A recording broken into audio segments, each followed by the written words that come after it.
Jail की सलाखों के पीछे पहुंचे हर उस शख्स के भविष्य के सपने दम तोड़ने लगते हैं।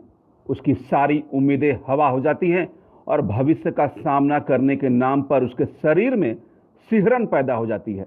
जुर्म की शुरुआत अगर बालपन अवस्था में हुई तो मुश्किलें और ज़्यादा हावी हो जाती है, लेकिन अगर आपके साथ जीवन का सपोर्ट हो तो आपको ना उम्मीद होने की ज़रूरत नहीं है। हम बात कर रहे हैं कर्नल जीवन कुमार सिंह यानी जेके सिंह की। कश्मीर में आतंकियों और झारखंड में नक्सलियों को लोहे के चने चबाने वाले कर्नल जेके सिंह ने अब झारखंड के बाल सुधार गृह में बंद बाल कैदियों के जीवन को सुधारने का जिम्मा उठाया है।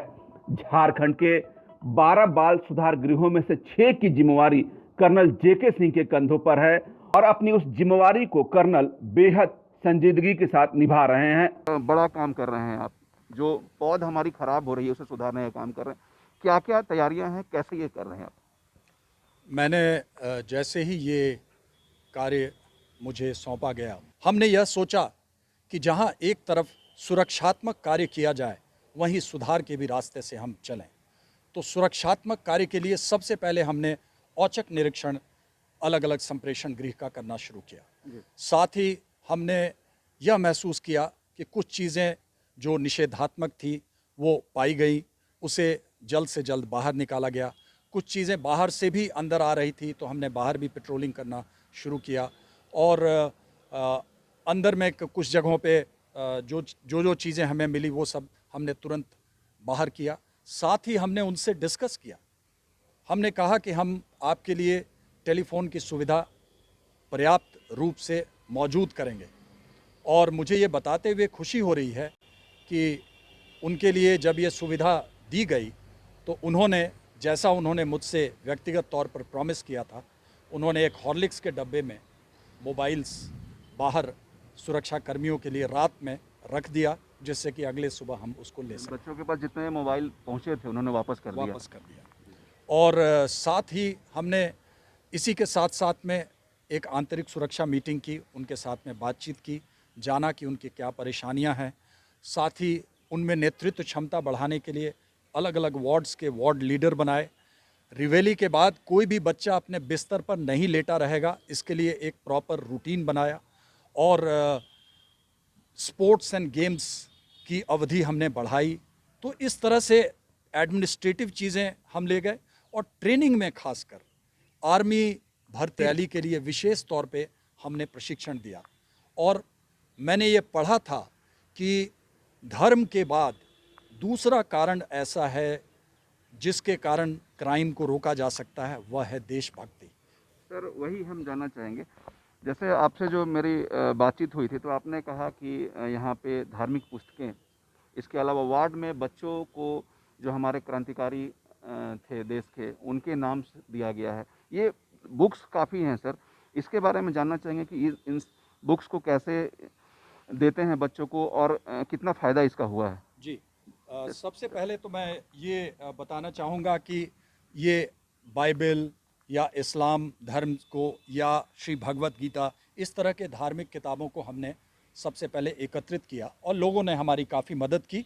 और इसी के साथ में एक कार्यक्रम हमने रखा है जहां सबसे पहले हम भारतीय संविधान की प्रस्तावना उनके साथ दोहराएंगे। राष्ट्रीयता से शुरू होगी, राष्ट्र पर, राष्ट्र भारत से ही शुरू होगा और भारत पर ही खत्म होगा। सबसे पहले मैंने उन्हें, जो परमवीर चक्र विजेता हैं सूबेदार मेजर योगेंद्र सिंह यादव, उनसे मैंने 10 अगस्त 2020 को इन तमाम बच्चों से बात की और ये निर्धारित समय उस समय सिर्फ 1 घंटा था और 1.5 घंटे के बाद भी इन बच्चों में इतना उत्साह था कि मैं इनको बड़ी मुश्किल से मैंने रोका। क्योंकि ये बच्चे काफ़ी निम्न वर्ग से आते हैं और आर्थिक रूप से कमज़ोर हैं। मैंने एक आत्मनिर्भर बचपन के तहत एक अभियान शुरू किया जिसमें 43 स्किल इनको सिखाए जाएंगे। इन 43 स्किल में छोटी छोटी चीज़ें हैं, जैसे मोटरसाइकिल मैकेनिक होना। तो मैं कल ही एक मोटरसाइकिल अंदर लेकर के गया था और 7 बजे सुबह हमने इस कार्यक्रम को रखा और बच्चों ने बहुत इंटरेस्ट लिया, कैसे प्लग सफाई करते हैं, कैसे चीज़ें होती हैं। तो जैसे पान की दुकान कैसे लगाया जा सकता है, 2000 रुपये में कैसे अगर एक खोखा हम इनको दे दें, कोई एक निश्चित जगह दे दें, तो ये वहाँ पर 4 से 5 हज़ार रुपया वो कमा सकते हैं। तो इस तरह से हमने करीब 43 में हमने अभी तक 14 स्किल इन सब बच्चों को पढ़ा लिया है। और साथ ही मैंने एक और चीज़ महसूस किया है, रिसर्च में मैं व्यक्तिगत तौर पे कम से कम 2 घंटे का समय हर दिन मैं इस रिसर्च पर देता हूं कि और वर्ल्ड में जो बेस्ट ट्रेंड्स हैं वो झारखंड में इस जगह पर लाना चाहिए। तो इसलिए मैंने उसमें पढ़ा कि अशिक्षा और अपराध में बहुत बड़ा संबंध है। तो मैंने यहाँ जब डाटा एनालाइज किया तो 69 बच्चे ऐसे हैं जो कि बिल्कुल पढ़ना नहीं जानते हैं। तो मैंने बुकलेट बनाया और अक्षर ज्ञान के लिए 69 बच्चों के लिए बुकलेट डिस्ट्रीब्यूट किया, जो कि यहाँ पड़ा हुआ है। आपको दिखाएंगे कि ये आप देख सकते हैं इस संप्रेषण गृह में कई बच्चे बिल्कुल अनपढ़ हैं और कर्नल सर जो हैं इसके माध्यम से उन्हें ABCD भी पढ़ा रहे हैं।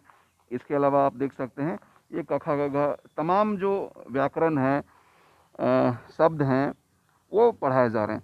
सर, तो कुल कहा जाए कि शिक्षा, उनको स्किल देना और क्रांतिकारी विचारधारा देना, धार्मिक पुस्तकें पढ़ाना, इसके माध्यम से, क्योंकि हम गौर करें तो 1 महीना पहले जी काफ़ी स्थिति खराब थी इस संप्रेषण गृह की। जी जी यहाँ हाँ, तो उस 1 महीने के बाद जब से आपका ये प्रयास चल रहा है तो क्या बदलाव आए हैं? बिल्कुल, मैं सबसे पहले जो मैं भी स्वतंत्रता सेनानी अभियान है इसके बारे में आपको बताना चाहूँगा, जो 5 अगस्त से शुरू हुआ है और 30 अगस्त तक चलेगा। इसमें तकरीबन 26 स्वतंत्रता सेनानियों की जीवनी और उनके डिटेल्स लिए गए और इनके साथ में शेयर किए गए। इसी से प्रेरणा लेकर के मैंने ऐसा इनको नेम प्लेट्स दिए। इन्होंने अपना अपना नेम प्लेट चुना और कोई शहीद आज़म भगत सिंह बने, कोई चंद्रशेखर आज़ाद बने, और इस तरह से उनको बताया गया कि वो एक दूसरे को उसी नाम से पुकारेंगे, उस अपने नाम से नहीं, उसी नाम से पुकारेंगे, चंद्रशेखर आज़ाद। और चंद्रशेखर आज़ाद अपने जो डायलॉग्स हैं, उनके जो भाषण है, उनके बारे में बताया जाएगा। जो रांची के बाल सुधार गृह में सुधार की बयार किस तरह से बह रही है, आपको हम इस वीडियो के माध्यम से दिखाएंगे। देखिए यह वीडियो।